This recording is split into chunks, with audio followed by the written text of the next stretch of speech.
Hey everyone, I'm on the Kirkland Connector Trail. It's about hour 19 and a half into my fast, and I thought I'd talk about some of the benefits I'm already experiencing today. I talked about how half an hour ago, I talked about how I almost didn't know where to put my hands and what to do with my mouth uh, earlier today, but conversely, I also found I saved a lot of time. A lot of times I prepare a lot more food than I really need, and I often don't have a good way to store it, and then I just end up eating it all when I really don't really want it. Like, I'll put a bag of microwavable popcorn into the microwave, and I eat, the natural kind. Hardly anybody likes that stuff, so I don't share it with anybody. I don't really want the whole bag, but it's there. I love the environment, and I just shove it down. I found I saved a lot of time just on little things like that. Or I'll open a bag of chips, and again, natural chips. I think they're blue corn chips. I'll just show a video of some of these things because sometimes people don't know what I'm talking about. I open it, and it doesn't stay fresh very long if it's been opened. And so, again, I feel very pressured to consume it all.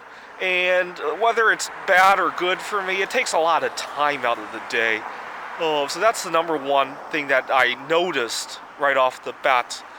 I noticed a little bit of mental health benefit.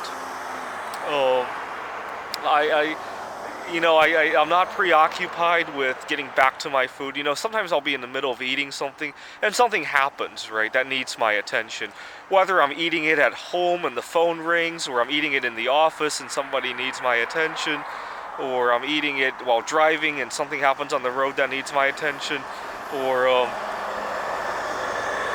whatever the case is, it's a burden almost sometimes to think about eating. So hopefully when I get back to eating in a few days, I'll have resolved that it's no big deal to put something down and enjoy something else. Like right now, I'm on the Kirkland Connector Trail. That's the third benefit I want to mention, is that when you step away from food, you start to realize there's a whole world outside of it. What other benefits have I realized? Oh, I got a little boost earlier today on my fast when I was talking about the idea of somebody offering you money to fast if it doubled every day, right? 1 cent, 2 cent, 4, 8. Well, unfortunately, I don't have anybody offering me that, but I realized that if I could fast for 40 days, just the money I would save on not buying so much food, I could buy myself a birthday gift. My birthday is right after Easter.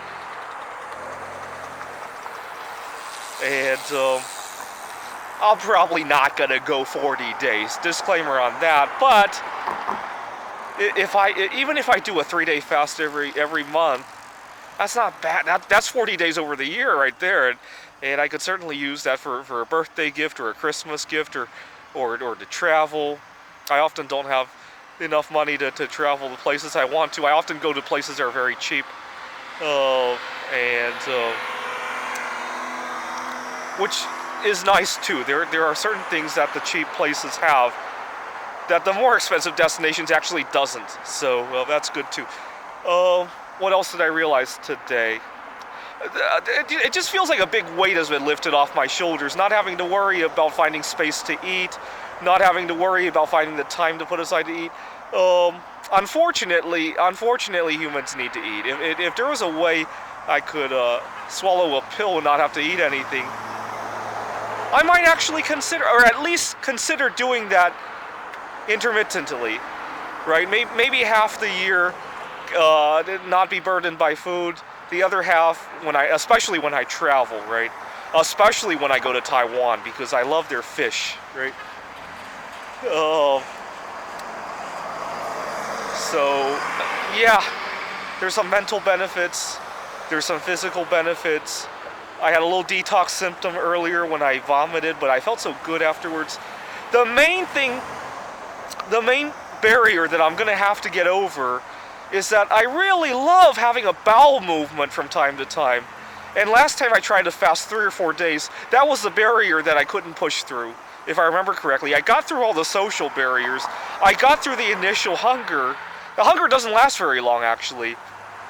If you can get past 12 hours, I don't think you get very hungry after 12 hours. And plus, it's really only 4 hours of the 12 that you're awake. So the hunger is the easiest part. The social cues and just the habit, and perhaps a little bit of craving. Even the mouth craving part is not that bad, especially if you take a good supplement. Just the knee jerk. Okay, I'm in the middle of an email. I got to grab for the bag of chips or the bar of chocolate. That's the hardest part. That's the hardest part. The funny thing is, by the time you get over that, it's time to start eating again, because, I'm probably, I probably don't have the ability to go more than 3 days without some medical supervision. By the time you get over the fact that you can send an email without food, it's time to start eating again. That's the tricky part, right? You never really break. It's not like smoking where you get over it and then you actually utilize it, right?